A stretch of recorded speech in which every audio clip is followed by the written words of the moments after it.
You know, some of these crimes that's happening in your state is happening in my state, in his state, in her state, in every state.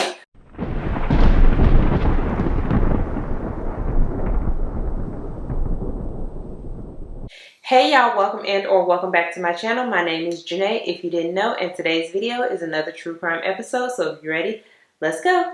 Alright y'all, so I don't really got a lot to say before I start today's video, except for the fact that I don't understand how I have never heard of the man that I'm about to talk about today. He's a serial killer who pretty much terrorized the whole east side of the United States. And I've never heard, well, was it the East Coast? More like Midwest to South. I really don't know. But the point is, he terrorized multiple states in the United States. So today we're going to be talking about Joseph Paul Franklin, who actually wasn't born as Joseph Paul Franklin. He was actually born as James Clayton Vaughn Jr. on April 13th, 1950 to his parents Helen Vaughn and James Clayton Vaughn Sr. And together, Helen and James will have a total of 4 kids, including James Jr. So they had Carolyn, James Jr., Gordon, and Marilyn. And according to James, he and his siblings did not have a good childhood at all. When James was just 7 years old, him and his brother was playing, probably with something they didn't have no business playing with, but you know, just being kids, they was playing with something, and whatever it was, it hit James in the eye. And when his parents took him to the hospital, the doctors told them that James would pretty much be blind in his right eye unless they brought him back for a procedure that the doctors, you know, for a surgery. But unfortunately, they didn't have enough money to take James back for this surgery, so he did end up becoming legally blind in his right eye at the age of 7. And then by the time he was 8, his dad, whatever was going on in him and Helen's marriage, he couldn't take it no more, and he pieced out on the family. And I don't know if it was at this point after James left the family or if it was already happening prior to. James said that his mom was very abusive, and it didn't help that the family was poor as well. James said that sometimes he and his siblings didn't barely have enough food. And if that wasn't bad enough, on top of Helen being abusive to her kids, James Sr. would pop back in every now and again, but he wasn't coming to rescue the kids or save them or give them no type of peace at all. Because according to James's sister Carolyn, every time James Sr. would come back, he would be abusive to the kids as well. And I was really wondering why he even bothered to pop back up at all, because he wasn't making the situation no better. If anything, he was making it worse and causing more trauma to the kids, but you know. So now moving on to when James was in high school, it's no surprise that because of the love and affection that he was lacking at home and the lack of acceptance that he had from his mom and his dad, he started to look for that one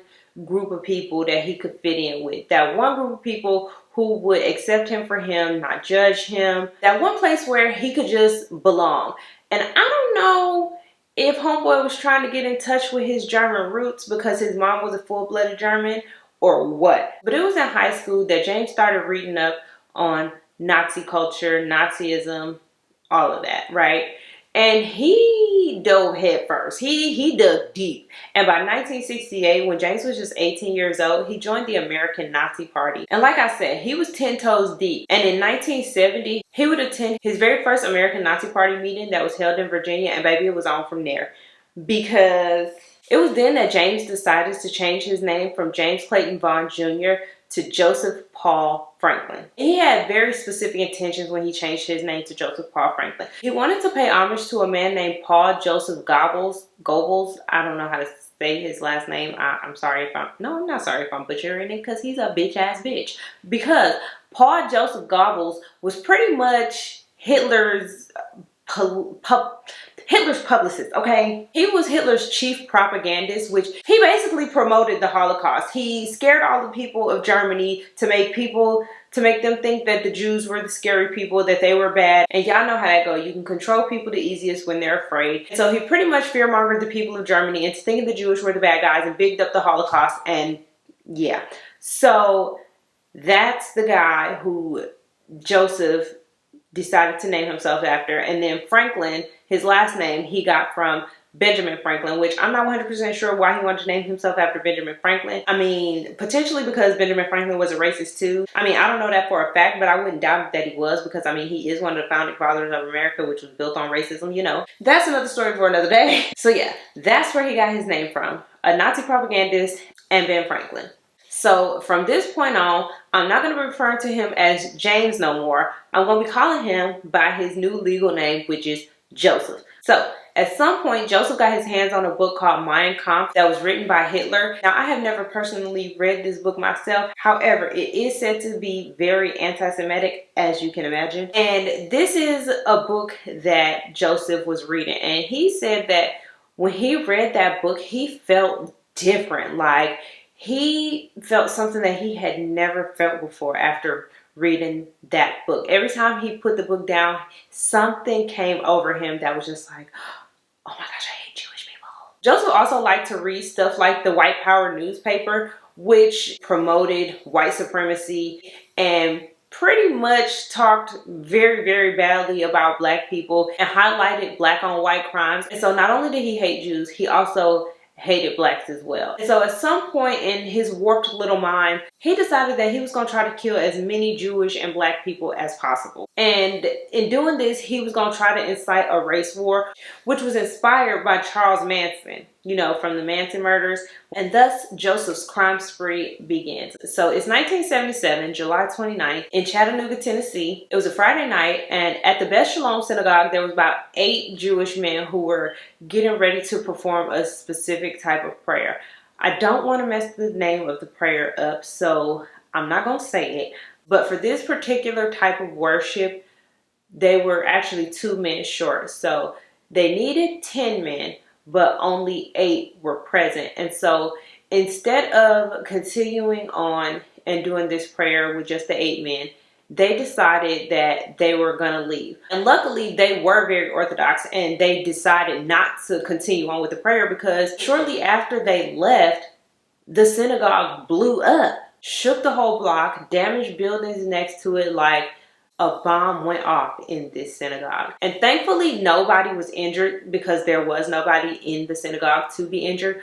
But just the whole shock of it all. And at first, everybody thought that it might have been because of some type of gas leak or something that was wrong structurally with the building. But once the fire department got up in there, they realized that this was no accident. And even though they did do an investigation, there was never any evidence recovered that led them to any suspects. And so unfortunately, they didn't know that Joseph's crazy racist ass was out here trying to get rid of as many Jews as he could. Now, even though Joseph's first attempt at killing was a failure, that didn't mean Joseph was gonna stop. Oh no, he was just getting started, honey. And from Chattanooga, Tennessee, he made his way to Madison, Wisconsin. And by August 7th, 1977, he had made his way to Madison, Wisconsin, where he would claim the lives of his next 2 victims. So it's at Easttown Mall in Madison, Wisconsin. And Joseph is out there scouting for victims when he spots this young couple who are pretty much just minding their own damn business, living their lives, not bothering nobody,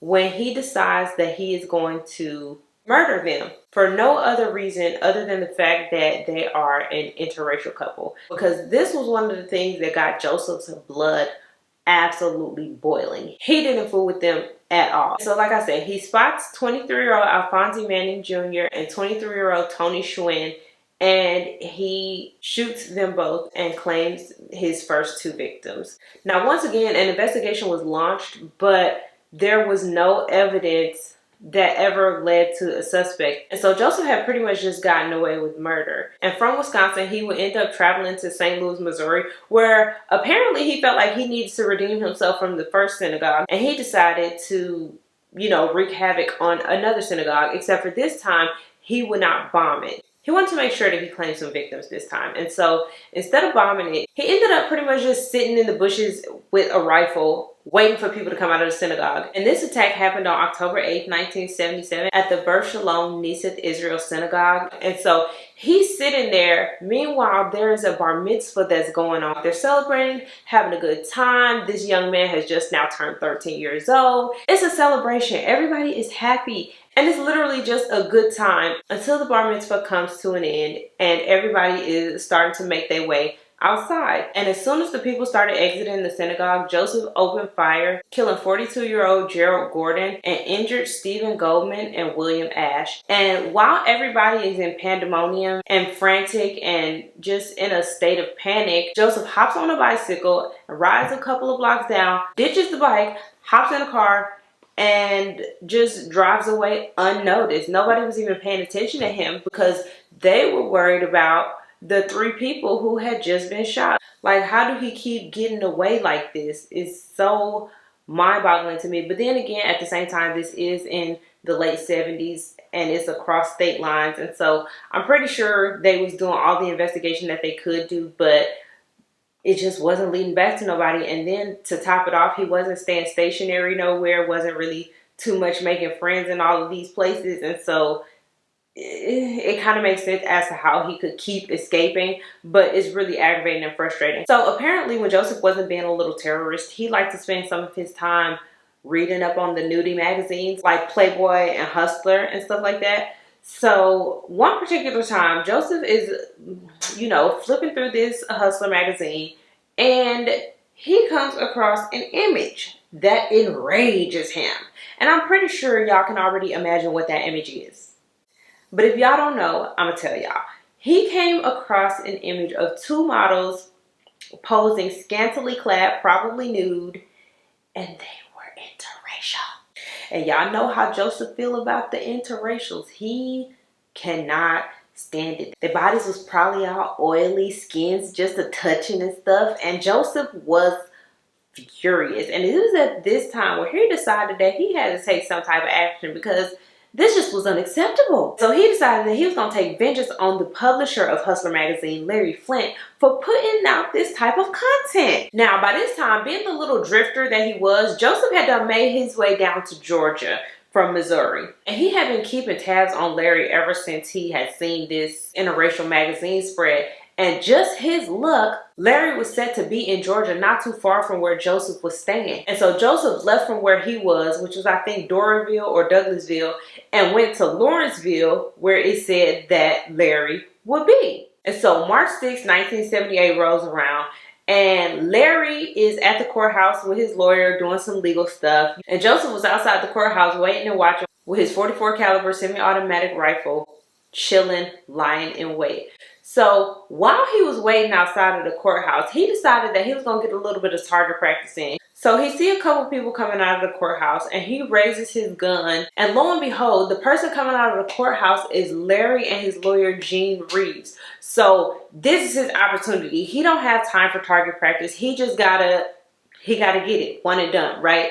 So Larry raises the gun, points it at Larry, and he fires 2 shots. And he ended up shooting Larry and his lawyer. So once again, pandemonium ensues. Larry tucks his big ass rifle somewhere. I don't even know if it was like in a book bag in his pants or what. But in the midst of the chaos, Joseph slips away again. Now, the police did think they had a solid lead in this case because at the time of the crime, people reported seeing somebody hop in a car and like speed away. But unfortunately, that wasn't Larry, and those tips led nowhere. That just happened to be a person who was around when the shots rang out, hopped in their car, and was on their way out because they didn't want to get shot. So once again, Joseph gets away scot freaking free. Now, as for Larry and Gene, like I said, both men did end up being shot, but they also both ended up surviving. However, Larry would be paralyzed for the rest of his life. And so, yeah, like I said, once again, Joseph got away unscathed. And by July of 1978, he had made his way back to Chattanooga. And on July 9th, he was just grabbing him some pizza from the good old hut when a couple walks in to grab a couple of slices. That couple was Bryant Tatum and Nancy Hilton. And I'm pretty sure y'all guessed it by now, but that was an interracial couple. And as y'all can imagine, little Mr. Joseph over there, who can't mind his own damn motherfucking business, blood starts boiling, okay? And so he goes to chill outside to wait for Nancy and Bryant to leave. And once they do, he shoots the both of them, unfortunately killing Bryant and wounding Nancy. And you guessed it, he ended up getting away again. Now, after killing Bryant and Nancy, it would seem as though Joseph's murder spree was kind of like on a halt, because the next reported crime of his wouldn't happen until July 12th of 1979. And at this time, he is back in Georgia, in Doraville, and he is passing by a Taco Bell. And when he passed by this Taco Bell, he sees the manager, a black man named Harold MacGyver, who was talking to potentially one of his employees or maybe even a customer. I'm not 100% sure. But he is talking to somebody, and it is a white woman. And for Joseph, Harold is standing a little bit too close to this white woman for his comfort. And what does Joseph do? I'll tell you what he did. He shot and killed Harold and then scurried on about his way. So now we skipping ahead another couple months. It's October 21st, 1979. And I'm pretty sure, as y'all know by now, Joseph is not still in Georgia. He has made his way now to Oklahoma City, Oklahoma. And it is on this day that he kills a man named Jesse Taylor and his wife, Marion Brissett.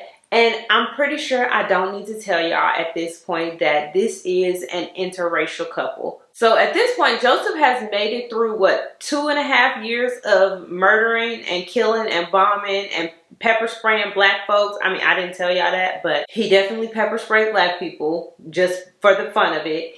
And he's gotten away with all of this. And so do you think he's going to stop now? Absolutely not. So it's May 29th, 1980, and Joseph is now in Fort Wayne, Indiana. And I told y'all, this man traveled, okay? He killed people over so many states. It's crazy.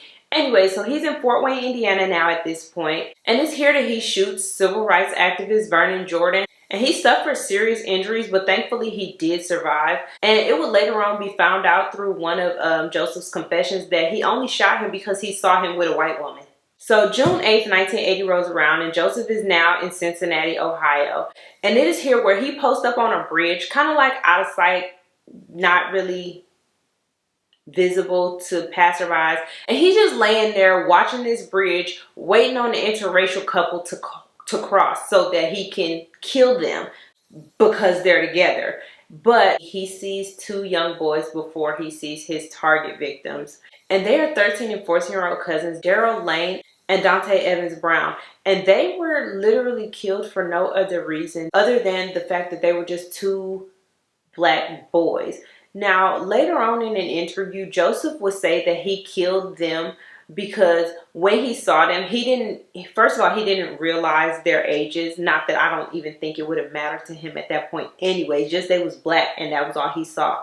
But anyways, he said that he killed them because during that time in the newspapers that he was reading, which were the white supremacy newspapers, they had talked about how black men were committing these unconsensual sexual acts on white women, and just seeing them walk across the bridge enraged him. So after the killings of Dante and Daryl, just 7 days later on June 15th, Joseph made his way to Jonestown, Pennsylvania, where he pretty much did the same thing that he did back in Cincinnati, where he just set up camp and pretty much just waited for his intended target to pass by so that he could kill him. And that's when he spotted 22-year-old Arthur Summers and 16-year-old Kathleen Mikula, who were walking across the bridge. And once again, this was an interracial couple who Joseph shot and killed. Now, we're really not going to talk about the fact that he was 22 and she was only 16, but I'm side-eyeing Arthur just a little bit. I'm not saying he deserves to die, because he definitely did not, but he definitely should have been messing with no 16-year-old when he was 22. So another 10 days would pass by before Joseph would strike again on June 25th, 1980. But this time he was in Pocahontas County, West Virginia. And his MO changed a little bit because he would end up killing 19-year-old Nancy Santamero, her friend 26-year-old Vicky Durian, who were two hitchhikers, but they was both white.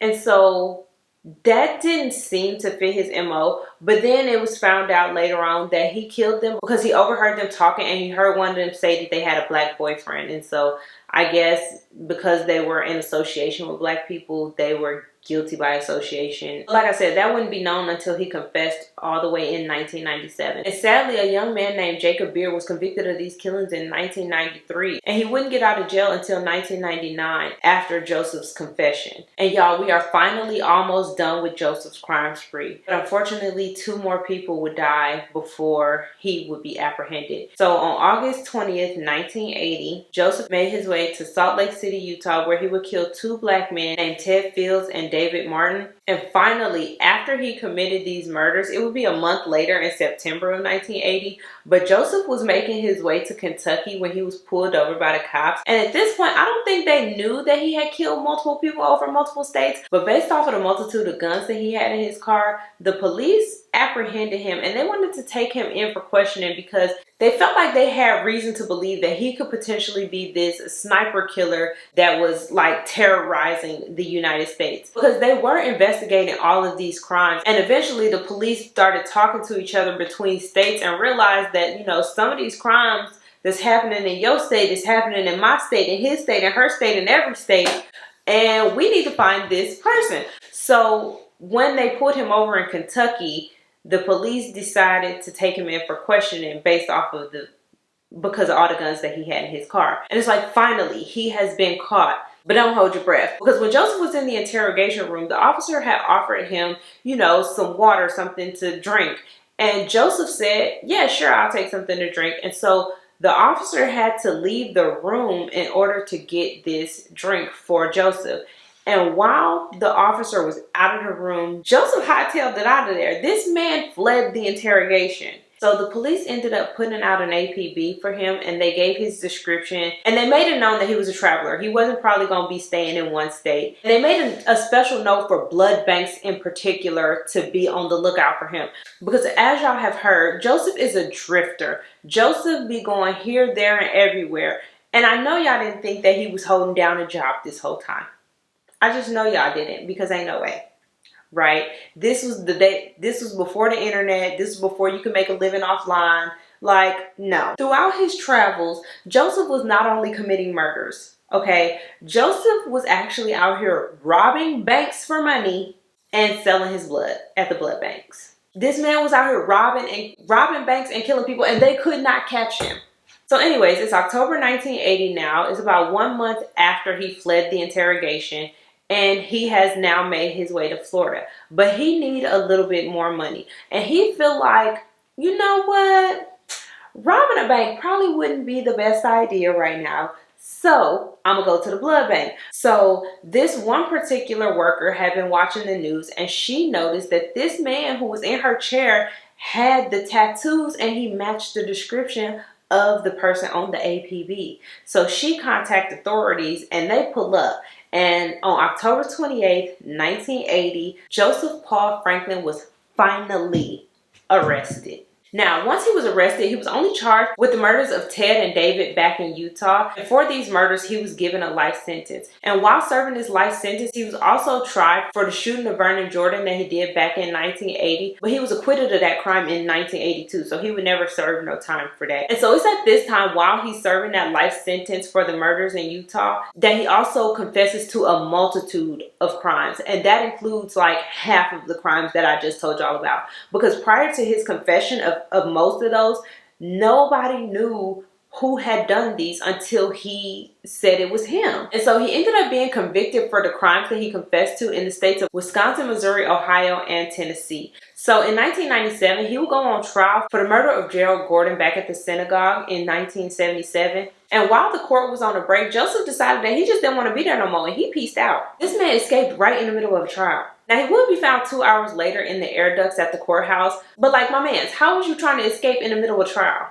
Like, they just wasn't going to notice that you didn't come back? But y'all, the jury was none the wiser. They escorted his little tail right back into the courtroom. The jury literally just was like, okay, so this break is a little bit longer than we anticipated, but who cares, you know? So yeah, for the murder of Gerald Gordon, Joseph was found guilty, and he was sentenced to death. And while he was on death row, he had tried to get a couple stays of execution, like kind of towards his execution date. And the government was like, no. Whoever decides it, they was like, nah, bruh, you gonna just ride this one out. And I always find it so funny how murderers who are sentenced to death always try not to die. But Joseph said that he had turned his life around. He found Jesus, and he didn't hate Jews and blacks no more because he was delivered. And I don't know if I believe him or not, but hopefully he found somebody's Jesus, because other than that, he meeting Hitler at the gates of hell.